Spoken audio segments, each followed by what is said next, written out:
మళ్ళీ కేసీఆర్ ఏం చేసిండు అంటాడు. గుర్తుపెట్టుకోండి. ఇంతకుముందు బీజేపీ వాళ్ళు మాట్లాడిందని మా దేశం చెప్తుండే. బీజేపీ వాళ్ళు మాట్లాడితే మరి ఎందుకు ఇవ్వాలి ఇన్ని రోజులు? దేశం అంతా ఎందుకు ఇస్తలేరు? రైతులకు ఇవ్వాలని ధ్యాస లేదా, సోయి లేదా? మరి ఈడ కేసీఆర్ ఇస్తున్నాడు కదా ఎకరా 10,000, మరి దేశం అంతా ఎందుకు ఇస్తలేరని అడగాల.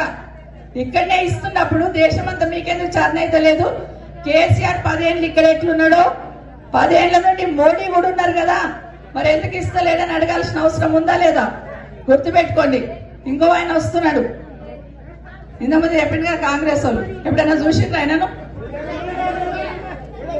పారాషూట్ లో ఆయన ఒక్కటి రాలేదు, డబ్బుల మూట తీసుకొని వచ్చినట్టు వాళ్ళు పెడుతున్నాడు. మళ్ళీ డబ్బులు సంపాదించుకొని చుట్టుపక్కల భూములు చూస్తాడు, ఏడున్నాయి అని. అది కూడా చూసుకోండి. ఒకటి ఏం చెప్తుందంటే, ఆయన ఇప్పుడు కాదు 23 ఏళ్ల కింద నా మీద పోటీ చేసి ఓడిపోయిండు చేవెళ్ళలా.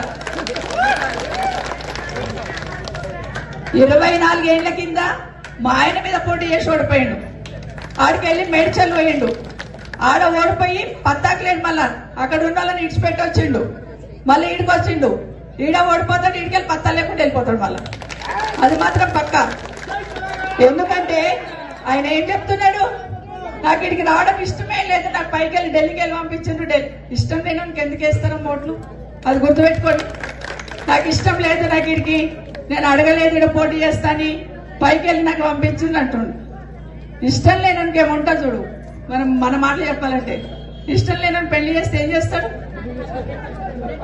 పారిపోతాడు. చూసుకోండి. మరి ఓటు వేస్ట్ కాకుండా చూసుకోండి. వేసే ఓటు వేస్ట్ కాకుండా ఒక్కటి కూడా గుర్తుపెట్టుకోవాలి. కష్టం వచ్చినా సుఖం వచ్చినా ఎవరు గుర్తుకు రావాలి? సవితమ్మ గుర్తుకొస్తుంది. మీ ఆడబిడ్డ ఒక్క ఫోన్ కొడితే చాలు సవితమ్మ దగ్గర పోతామనే ధైర్యం ఉంటది. ఒక్క ఫోన్ కొడితే చాలు సవితమ్మని రమ్మంటే వస్తుందని ధైర్యం ఉంటది. వాళ్ళు దొరుకుతారా? ఒక్కసారి చూసుకోమని మీకు అందరు కూడా తెలియజేసుకుంటూ, గ్యాస్ ఉందా మనందరికీ?